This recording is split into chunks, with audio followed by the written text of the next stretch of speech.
اعوذ باللہ من الشیطان الرجیم بسم اللہ الرحمن الرحیم۔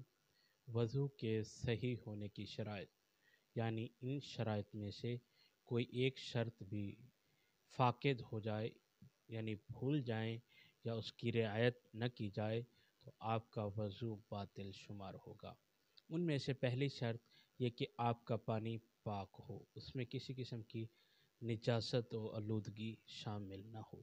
دوسری شرط کہ پانی مطلق ہو، یعنی اس میں کوئی چیز ملی ہوئی نہ ہو، مضاف پانی نہ ہو۔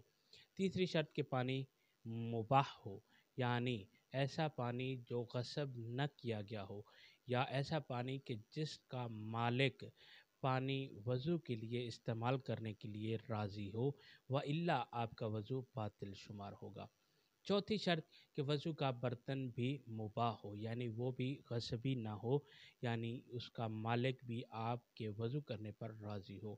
پانچویں شرط یہ کہ وضو کا برتن سونے اور چاندی کا نہ ہو۔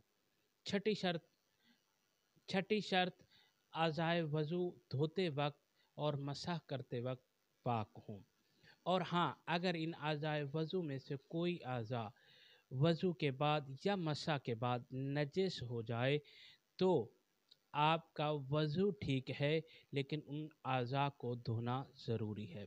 اور ہاں اگر مقام پاخانہ یا مقام پیشاب نجس ہو جائے تو اس کا دھونا، اس کا پاک کرنا بھی ضروری ہے، اور وضو دوبارہ کرنا ضروری ہے۔ پہلا وضو آپ کا باطل شمار ہوگا۔ ساتویں شرط یعنی وضو کرنے اور نماز پڑھنے کے لیے اس کے پاس وقت کافی ہو۔ اگر کوئی شخص وضو کر کے نماز پڑھنا چاہے اور اس کے پاس وقت بھی کم ہو تو اسے چاہیے کہ وہ تیمم کرے۔ ہاں اگر تیمم اور وضو پر دونوں پر ایک جیسا وقت صرف ہو رہا ہے، ایک جیسا وقت لگے گا، تو پھر ضروری ہے کہ وہ وضو کر کے نماز پڑھے۔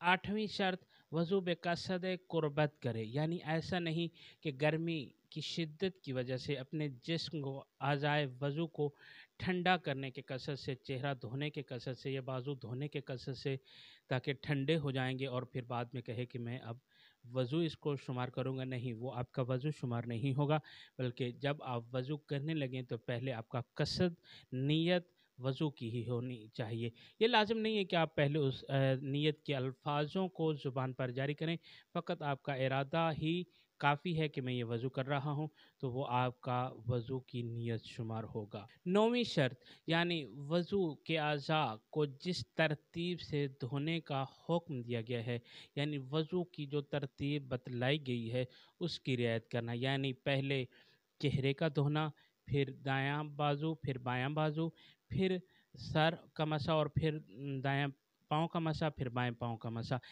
ان میں سے اگر کوئی آدمی اس ترتیب کی خلاف ورزی کرتا ہے، اس کی رعایت نہیں کرتا، تو اس کا وضو بھی باطل محسوب ہوگا۔ 10ویں شرط یعنی وضو کے افعال انجام دیتے وقت ان کے درمیان زیادہ فاصلہ نہ ہو، یعنی دیکھنے والا کوئی یہ نہ کہے کہ یہ وضو نہیں کر رہا۔ ہاں اگر وضو کمپلیٹ کرنے کے بعد، یعنی چہرہ بازو دھونے کے بعد، اگر انسان کچھ فاصلہ طے کرنے کے بعد، یعنی معمولی سے سفر 2-4 قدم چلنے کے بعد اگر مسح کر لیتا ہے تو اس میں کوئی حرج نہیں ہے، آپ کا وضو ٹھیک ہے۔ ہاں اتنا آپ چل سکتے ہیں کہ آپ کے اعضائے وضو خشک نہ ہو جائیں۔ اگر خشک ہونے کا خدشہ ہو تو بہتر ہے کہ فوراً ہی آپ مسح کریں۔ اگر خشک ہونے کا خدشہ نہ ہو تو 4 قدم یا کسی سائے تک جانے کے لیے اگر آپ سہارا لینا چاہیں تو اتنا چل کر جا سکتے ہیں، وہاں سائے پر جا کر آپ مسح سر اور پاؤں کا کر لیں تو آپ کوئی حرج نہیں، اس کو فاصلہ شمار نہیں کیا جائے گا، آپ کا وضو صحیح شمار ہوگا۔ 12ویں شرط کہ انسان وضو خود کرے، یعنی یہ نہیں کہ کسی کو کہے کہ وہ اس کو وضو کرائے، اس کے لیے لازم ہے کہ وہ خود ہی پانی لے اور خود ہی اپنے اعضائے وضو کو خود دھوئے، وَإِلَّا اگر بغیر کسی شرعی عذر کے کوئی شخص کسی دوسرے کی معاونت لیتا ہے، کسی دوسرے سے مدد لیتا ہے، کوئی دوسرا شخص اس کے اعضائے وضو دھوتا ہے تو اس کا وضو باطل شمار ہوگا۔ 12ویں شرط یعنی وضو کرنے والے کے لیے پانی کا استعمال کرنے میں رکاوٹ نہ ہو، یعنی پانی کے استعمال سے کسی بیماری کا خدشہ نہ ہو۔ اگر ڈاکٹر نے اسے پانی سے بچنے کے لیے حکم دیا ہو لیکن اس کے باوجود وہ شخص پانی سے وضو کرتا ہے تو اس کی بیماری بڑھ جاتی ہے تو اس کا وضو باطل شمار ہوگا، اس سے وہ اپنے واجبات ادا نہیں کر سکتا۔ 13ویں شرط کہ کوئی ایسی چیز اعضائے وضو پر نہ ہو جو پانی کے لیے مانع ہو، یعنی کسی قسم کی چکنائی یا کوئی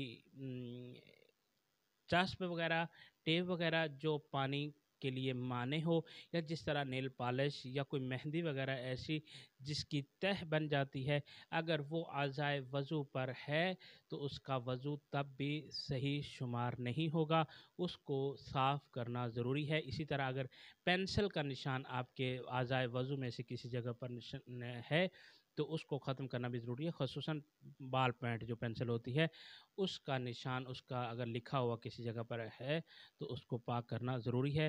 اگر اس کو پاک نہیں کریں گے، نیل پالش ہے یا مہندی ہے یا کوئی چسپ وغیرہ لگی ہوئی ہے یا چکنائی تھی اس کو صاف نہیں کیا اور وضو کر لیا تو وہ آپ کا وضو باطل شمار ہوگا۔ وصلی اللہ علی محمد وعلیہ الطیبین الطاہرین المعصومین۔ قاسم ہوں، قاسم ہوں، قاسم ہوں۔